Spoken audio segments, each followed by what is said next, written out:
할렐루야. 7월 26일 주일 매일 성경 묵상입니다. 오늘 말씀은 이사야 9장 1절에서 7절의 말씀입니다.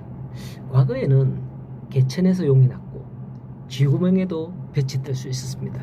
그러나 근래에는 어떻습니까? 아무리 노력해도 평생을 벌어도 일반 사람들은 서울에 집 한 채를 살 수 없는 그런 시대가 되어버렸습니다.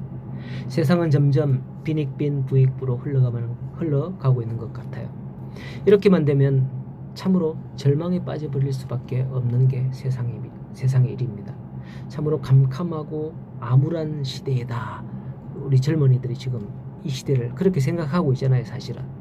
그런데 하나님의 말씀은 그렇지 않습니다. 오늘 말씀 1절, 2절을 보면 전에 고통받던 자들에게 흑암이 없으리로다. 옛적에는 여호와께서 스불론 땅과 납달리 땅이 멸시를 당하게 하셨더니 후에는 해변길과 요단 저쪽 이방의 갈릴리를 영화롭게 하셨느니라 하면서 흑암에 행하던 백성이 큰 빛을 보고 사망에 그늘진 땅에 거주하던 자들이 빛이 비추었다. 이렇게 말씀을 하고 있는 겁니다.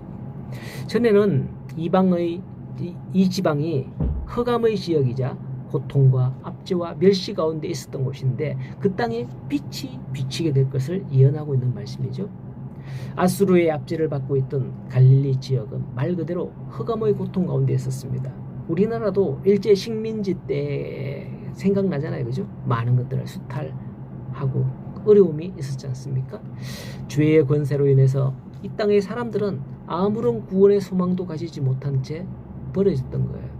그러한 가운데 이 나라의 변방 지역, 나라가 어려울 때 변방 지역은 국경 지역 있잖아요. 이런 데는 거의 손도 행정도 가지 않잖아요. 혼란한 시대에는 나라의 힘이 변방까지 미치기 어렵기 때문입니다. 그래서 그런 변방 지역, 이방의 갈릴리 이런 취급을 받는 거죠. 이런 가운데 하나님께서는 그들이 큰 빛을 보게 되었고 사망에 그늘진 땅에 거주하던 자에게 빛이 비치게 된다라고 하는 겁니다. 곧 구원의 빛이 비추었다는 거예요. 그게 어떤 빛일까요? 이 말씀은 바로 예수 그리스도를 예언하는 말씀이죠.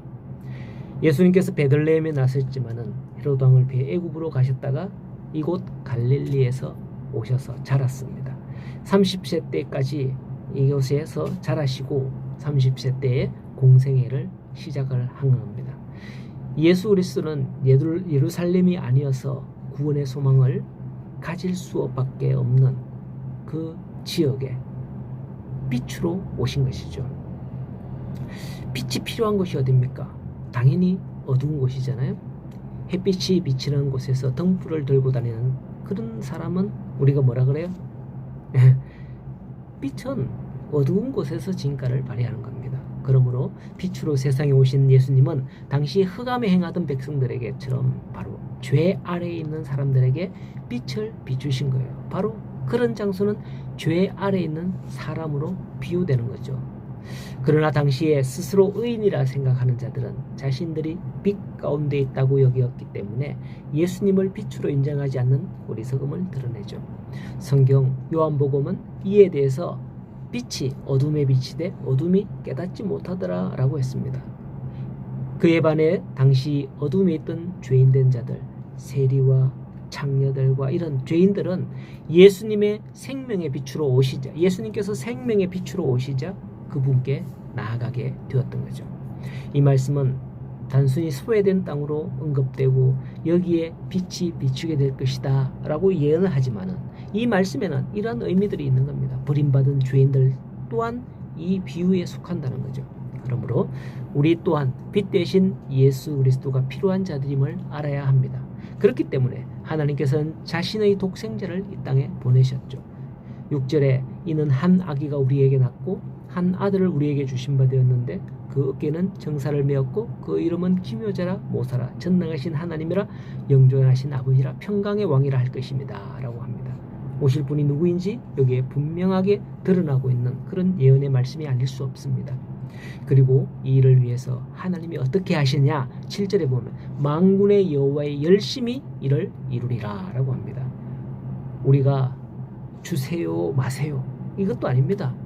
우리는 아무것도 할 수 없습니다. 앞에서 아하스 왕을 보시면 너는 징조를 구하라 하는 하나님의 말씀 앞에 아무것도 구하지 못했지만은 주께서 친히 징조로 임마누엘을 보이실 것을 약속하셨던 겁니다.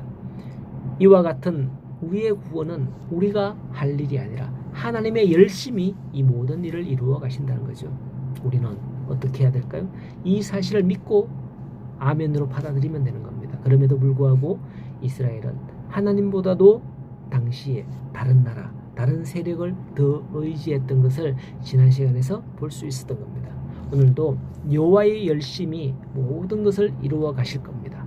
이 사실을 믿고 주여 주께서 하시옵소서 라고 고백하며 주님을 바라보는 거룩한 주일이 되실 수 있기를 간절히 소원합니다. 주께서 하십니다.